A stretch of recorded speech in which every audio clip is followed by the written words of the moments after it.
The Lincoln Arts Council presents the 2010 Mayor's Arts Awards. This video is sponsored by Dish, Doug and Liz Barnes, and Liberty First Credit Union. By gathering the community around remarkable performances and discussing the issues, the Angels Theater Company showed us the power of theater as both entertainment and teacher. This production of Reviving Ophelia was more than a production, it was an event. You can't do theater without an audience, and that was remarkable not only for the artists but for the audience, that specific event. The discussions were really what was the great part about it, because we got to sit afterwards and talk with people and find out what experiences they had in their youth. It was really cool to see daughters opening up with their parents right in front of us. These were things that they hadn't talked about before. All these doors kept opening for conversation. And usually the question is, what resonates most for you about this performance? And they would always start with, I saw myself on stage. That's my experience up there. That was very exciting. While there's a lot of struggles for the independent theater companies here, I think it makes us more eager to put on shows like Reviving Ophelia, shows that are going to make people in the community care. That's why I hang out with these young people, because they're optimistic and they keep me present in the world and hopeful that theater does make a difference. And we have to keep making theater so that they have a place to have their say, just like we've had our opportunity. So thanks to them. I want to thank them. I want to thank the cast of Reviving Ophelia for putting up with me and pushing. I was pushing pretty hard on them, and they did everything, and they were just stellar and marvelous, and we couldn't have done it without that cast.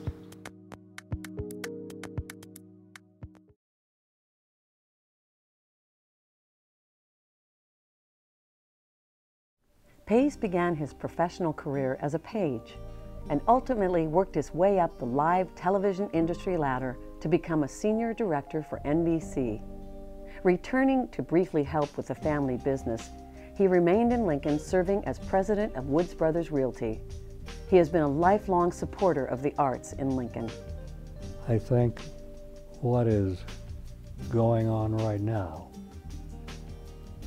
not just tonight and in the Lead Center, but throughout our community, is seminal to a bigger and better art community. We have a way to go, but we always will. And there are certain individuals who have been very helpful to me in bringing me along in understanding how important different levels of aid are important, and I happen to pick individual scholarships because I believe in them, because I was brought along and was largely successful in whatever I did by individual scholarships. And some of those people, not all of them, but some of those people are individuals such as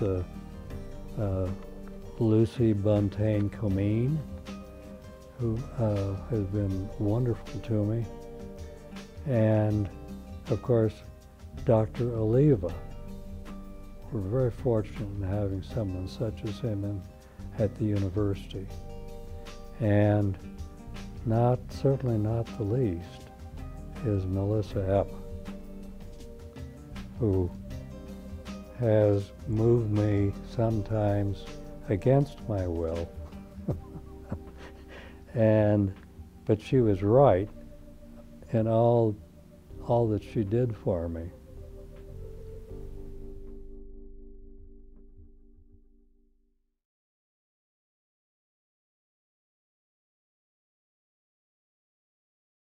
The arts open brand new dimensions to all types of individuals.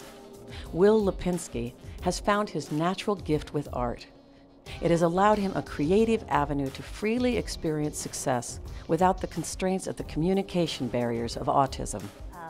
We have found Will's special gift. One thing that he does, that he enjoys, that gives you a glimpse into his mind. And we just think it's very important that everyone, you realize that everyone has a gift, that whether it's art or whatever else, that we don't underestimate people no matter what their strengths or limitations are, and that we keep looking for that gift. And we're just very, very happy that Liz has helped us find that gift and be able to work on it for Will's betterment. Well, Will's art really started when he was very young, and he was only a couple of years old, and he would draw pictures and build things with his Legos that were relatively complex, and